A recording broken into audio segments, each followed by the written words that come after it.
Menekan penyebaran COVID-19 terus dilakukan pemerintah Kota Makassar. Meminimalkan potensi penyebaran dilakukan dengan pembatasan bagi warga yang hendak keluar masuk Kota Makassar. Warga yang ingin masuk keluar Kota Makassar harus mengantongi surat keterangan bebas COVID-19. Ini dilakukan mengingat Kota Makassar menjadi epicentrum penyebaran COVID-19 di Sulawesi Selatan. Surat keterangan bebas COVID-19 mekanismenya diserahkan kepada kebijakan daerah masing-masing. Teknis penerapan surat keterangan bebas COVID-19 masih dalam pembahasan. Penetapan kebijakan dan mekanisme yang tidak membebani masyarakat dan memiliki dampak pengendalian COVID-19. Untuk mencegah COVID ini, untuk bisa mengendalikan COVID, maka kita harus meminimalkan potensi penyebarannya. Itu teorinya, ya.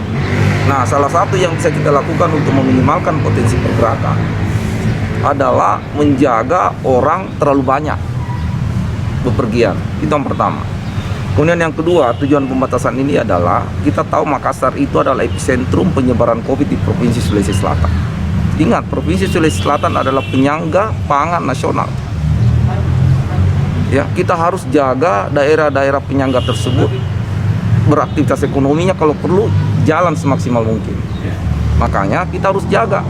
Jangan sudah ada yang steril karena ada orang dari Makassar pulang kampungnya bawa lagi virus, naik lagi. Dan itu terjadi. Di Bantaeng kemarin sudah 0, sekarang naik. Sopeng sudah 0, naik lagi. Karena ada semua teridentifikasi ini dari pergerakan dari Makassar.